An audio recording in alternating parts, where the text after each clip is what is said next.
Conditions हैं, सारी जो प्रॉब्लम्स हैं वो सिर्फ एक्सट्रीम लेवल पे पहुंचने की वजह से हैं। एक्सट्रीम का मतलब जो हम किसी चीज़ को हद से ज़्यादा पार कर देते हैं।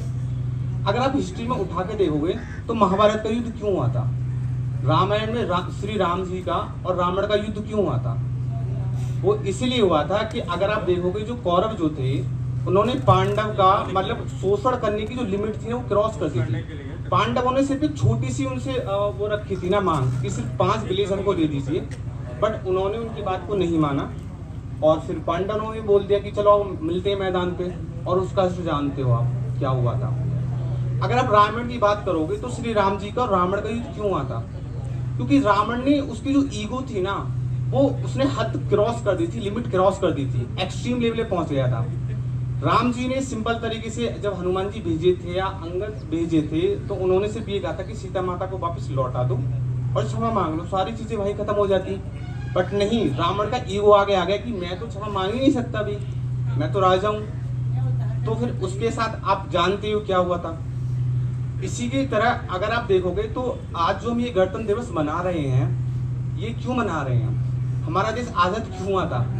हमारा देश आजाद भी इसलिए हुआ था क्योंकि जो अंग्रेज है ना उन्होंने भी सारे लिमिट क्रॉस कर दी थी जो इंडियंस हैं उनको शोषण करने की। क्योंकि अगर अंग्रेज जो थे, अंग्रेजों ने शायद 200 ईयर तक हम पे राज करा था, बट अगर 200 साल में हम क्यों आजाद नहीं हो पाए, क्योंकि स्टार्टिंग में उनकी कुछ पॉलिसी मतलब उन्होंने जो एक्सप्लॉइटेशन जो हमारा करा था, शोषण जो हमारा करा था वो इस लेवल पे नहीं करा था।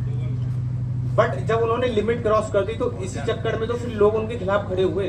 वरना अगर मानो वो जो गवर्नमेंट्स है, जैसे कि अगर हमारी इंडियन गवर्नमेंट है, अगर ये रूल कर रही है, चाहे कोई भी प्राइम मिनिस्टर है, और अगर जनता की सुनती है तो लोगों को उनसे प्रॉब्लम नहीं होती शायद। बट उन्होंने जब चीज़ों को लिमिट ही हद से ज़्यादा पार कर दी, मतलब आप अगर देखोगे इकोनॉमी लेवल पे, सोशल लेवल पे, चाहे सोसाइटी के लेवल पे, चाहे कल्चर के लेवल पर, हर तरीके से उन्होंने लिमिट क्रॉस कर दी। तो जब इंडियंस हम उनके खिलाफ खड़े हुए और उनको यहाँ से भगाना पड़ा।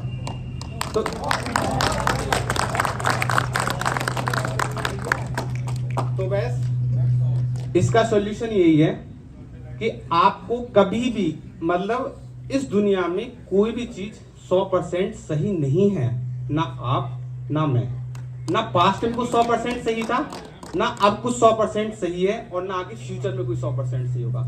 जो पहले का भी 100% सच था वो आज झूठ है, और जो आज सच है वो हो सकता है आगे जाके कभी झूठ हो।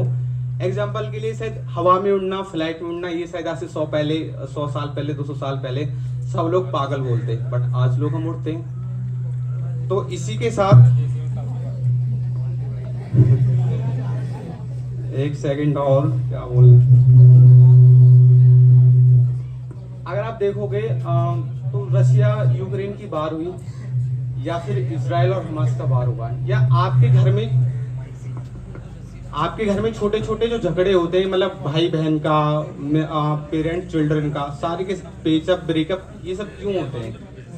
इसकी वजह यही है कि हम सभी को लगता है, मतलब जो भी दो पार्टी हैं, लाइक रशियन यूक्रेन हुआ, रशिया को लगता है कि वो 100% सही है, यूक्रेन को लगता है कि वो 100% सही है।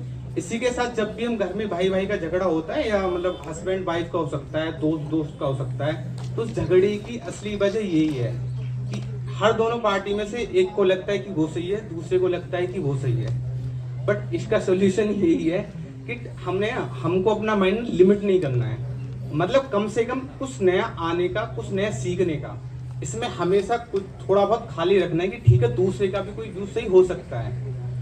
अगर मैं देखूं आप सभी यूथ हो और आप जो तैयारी कर रहे हो, भैया रुक जाओ, 5 मिनट बाद एक साथ ताली बजा देना, मौका दूंगा, टेंशन मत लो। अगर किसी को बोलना है, अगर किसी को बोलना है तो बता दो। वैसे भी ज्यादा बोलने वाले अब यहाँ 5-6 बच्चे यार, बहुत जल्दी खत्म हो जाएगा तो मजा भी नहीं आएगा, है ना। वैसे ही 5 मिनट में सच में खत्म होने वाला है। नहीं, वो पीछे वाले ताली बजा रहे हैं ना बार बार, इसलिए। अब यार भूल और गया मैं। हाँ, मैं आप सबसे बस एक बात और कहना चाहूंगा कि आप सभी ना स्टूडेंट हैं, है ना, और स्टूडेंट का मतलब है हमेशा सीखते रहना। अभी आप देखोगे तो पूरा इंडिया 2 गुट्स में इस टाइम डिवाइड है। एक है गवर्नमेंट को सपोर्ट करने के लिए और एक है गवर्नमेंट को अपोज करने के लिए। तो ये ना पूरी की पूरी एक साइकिल होती है, जिस साइकिल को हमको ब्रेक करना है। मतलब हम सबको कुछ ना कुछ अपने माइंड में नया सीखने के लिए स्पेस रखना है। अगर आप देखोगे तो जो भी रूलिंग पार्टी को सपोर्ट करते हैं, तो आप उनमें देखना कि वो Facebook, Instagram, WhatsApp, YouTube channel, media channel, वो सारी के सारी जो चीजें सपोर्ट कर रहे हैं ना, उन्होंने मतलब पहले ही मान लिया है कि ठीक है ये रूलिंग पार्टी सही है, या जो उसका अपोज कर रहे हैं उन्होंने मान लिया कि रूलिंग पार्टी खराब है, अपोजिशन पार्टी कुछ भी हो सकती है कि वो खराब है। और वो फिर अपने आप को ना सेटिस्फाई करने के लिए कि देखो मैं ठीक बोल रहा हूँ, वो उन्हीं चीजों को फॉलो करते हैं। अगर आपको इसका सिंपल सा, अगर आपको देखना है कि कोई किस पार्टी को सपोर्ट करता है क्या नहीं, आप उसकी सोशल मीडिया प्रोफाइल देख लीजिए, वो जो फॉलो करता है उसको देख लीजिए, आपको पता लग जाएगा। और वो फिर इसीलिए कि मैं सही हूं और सामने वाला गलत है, वो इसी चक्कर में जितना ज्यादा हो सके उन्हीं चीजों को आपको फॉलो करता देखेगा। मतलब जहां से भी अगर वो कुछ मतलब उसमें कुछ चेंज है या कोई गलत है, उसको सीखने के लिए उसको फॉलो करेगा ही नहीं। तो आप सबको इन दोनों चीजों में डिवाइड नहीं होना है, आपको सच में देखना है कि ठीक है अगर किसी की कुछ गलती हो सकती है या किसी में कुछ एक्सेप्शंस हैं, तो आपको उनको समझना है और जब चीजों को अपने हिसाब से इंटरप्रेट करना है, ना कि सिर्फ एक चीज को फॉलो करते रहना है। ना बीजेपी, कांग्रेस, किसी को भी नहीं।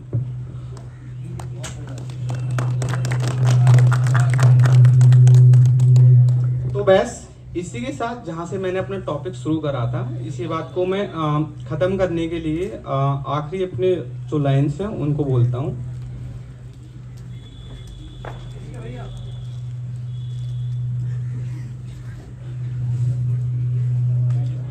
तो दोस्तों बस इसलिए हो सकता है कि जो मैंने आपसे ईमानदारी के लॉ की बात करी थी, हो सकता है कि इस लॉ को हम 100% शायद आज की लाइफ में इन्वॉल्व ना कर पाए। मतलब इसको ईमानदारी को फॉलो करना है, लॉज को फॉलो करना है, बट कुछ एक्सेप्शंस के साथ। बट उन एक्सेप्शंस को अपनी लाइफ का हिस्सा नहीं बनाना, क्योंकि अगर एक बार अगर हमने सच में ये चीज एक्सेप्ट कर ली कि इस दुनिया में आगे बढ़ने के लिए ईमानदारी प्रैक्टिकल नहीं है और बेईमानी से या फिर झूठ बोल के या फ्रॉडबाजी, करप्शन करके ही काम चलेगा, तो आप सोचो ना, अगर इस देश का जवान सीमा पे खड़े होकर अगर बेईमानी करने लगे, तो इस देश का साइंटिस्ट, इस देश का डॉक्टर, टीचर, इंजीनियर अगर सभी इस चीज को फॉलो करने लगे कि भाई ईमानदारी से काम नहीं चलेगा, तो क्या आपको लगता है कि हमारा देश कभी भी महान बन पाएगा? आप महान का छोड़ो, शायद ये देश बच पाएगा। अगर इस देश को महान बनाना है और हम सबको आगे बढ़ना है, तो हमको लॉज को फॉलो करना पड़ेगा, हाँ कुछ एक्सेप्शंस के साथ। क्योंकि जब हम लॉज को फॉलो करेंगे, जब ये देश महान बन पाएगा और जब ही इस देश को हम विश्व गुरु बना सकते हैं और इस देश को, इस दुनिया को राह दिखा सकते हैं। क्योंकि आप सभी का स्ट्रांग होना बहुत जरूरी है, क्योंकि जब आप स्ट्रांग बनेंगे तभी आपकी फैमिली स्ट्रांग बनेगी, आपकी फैमिली स्ट्रांग बनेगी तो आपकी सोसाइटी, आपका शहर, आपका डिस्ट्रिक्ट, आपका स्टेट और ये देश स्ट्रांग बनेगा। क्योंकि ये देश का स्ट्रांग होना या वर्ल्ड में नंबर वन बनना सिर्फ इसलिए जरूरी नहीं है कि हम सिर्फ नंबर 1 बनना चाह रहे हैं और ठीक है मैं इस देश का नागरिक हूं, नहीं। इस देश में जो भी कुछ चल रहा है आप देखोगे, अगर आप चीन को देखो, चीन पावरफुल बनता जा रहा है और हो सकता है कुछ ही टाइम में अमेरिका को भी बीट कर दे। पर दोस्तों चीन की जो नीति है वो विस्तारवादी है, वो दूसरों देशों पर कब्जा करना चाहता है। अमेरिका को आप देखते हो, वो सेल्फिश है, वो जहां अपना आप देखता है कि उसका उल्लू सीधा होगा, वो बस वहां काम करता है। और बट अगर आप इंडिया का नंबर 1 बनना क्यों जरूरी है? अगर आप इंडिया की आइडियोलॉजी स्टार्टिंग से देखोगे, जब से हमारा देश आजाद हुआ है, हमने आज तक कभी किसी देश पर अटैक नहीं करा है, कभी किसी देश की जमीन नहीं छीनी है। जब कोविड-19 आया था तो सारे के सारे देश जिन्होंने वैक्सीन बनाई थी, लाइक यूएस, सब बस अपने नागरिक और अपने देश के बारे में सोच रहे थे। उस टाइम पे बस भारत ही है, हमारा इंडिया देश है, जो पूरी दुनिया के बारे में सोचा था और वैक्सीन सप्लाई कर रहा था। तो बस इसी के साथ मैं अपनी बात को खत्म करता हूँ। जय हिंद।